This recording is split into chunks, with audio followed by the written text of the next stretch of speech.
gara sirraas waappachuun lammii koo bineensa halkanii miti kan guyyaa sodaate dhagni koo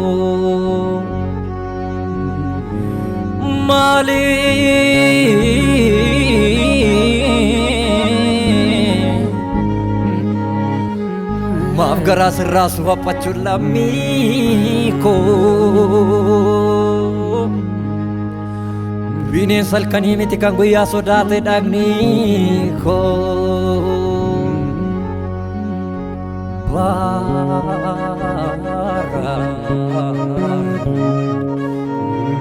bara namni iyyumatti duulee miilli mataa hooqee beelli namatti duula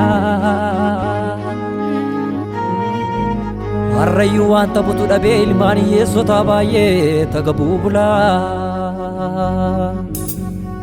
biyyi lafaa silayyuu iraana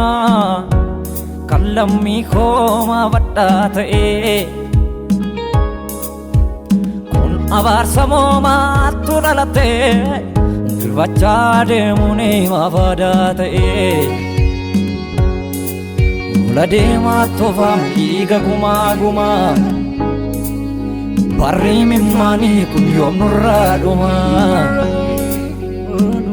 lola deemaa toofaa dhiiga gumaa gumaa barri mimmaanii kun yoom nurraa dhumaa nootti deebisii fuula kee nootti deebisii ahaa nootti deebisii fuula kee firaan godhannoo bineensa bakkee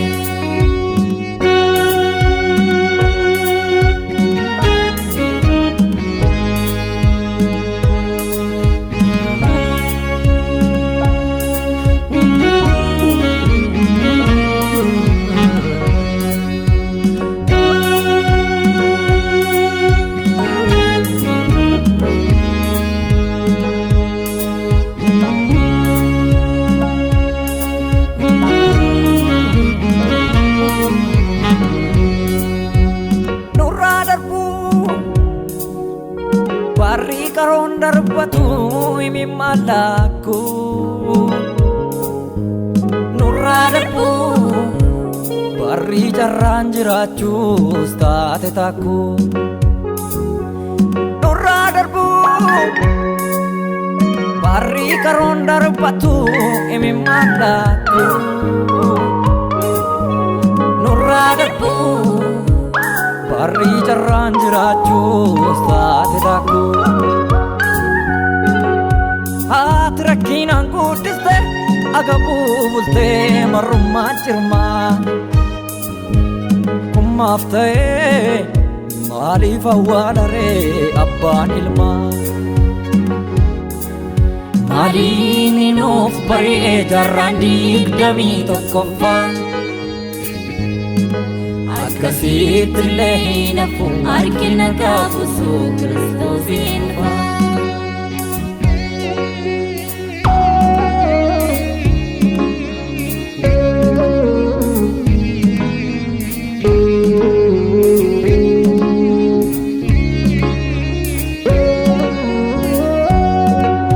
kanniisa malee titisnis damman dammeessitu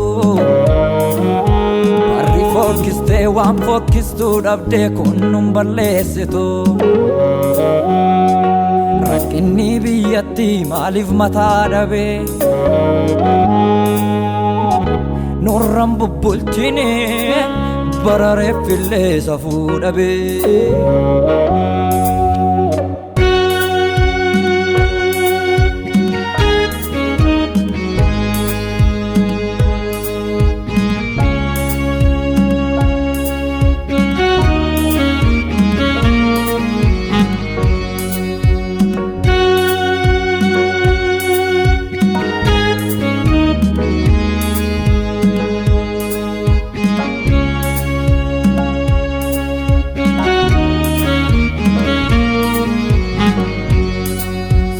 keef dubbadhu warra dhiigaan bittee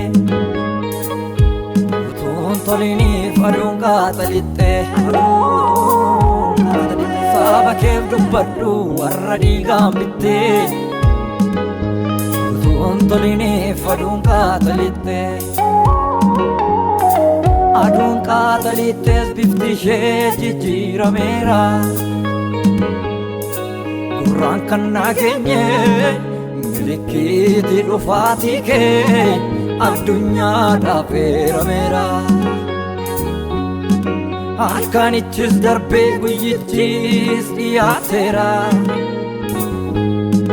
gurraan kan nageenye milikiiti dhufaatii kee addunyaadhaaf eerameera Maranatha Maranatha haalli kuni kiristiyaana garaa nyaata Maranatha Maranatha haalli kuni amantoota garaa nyaata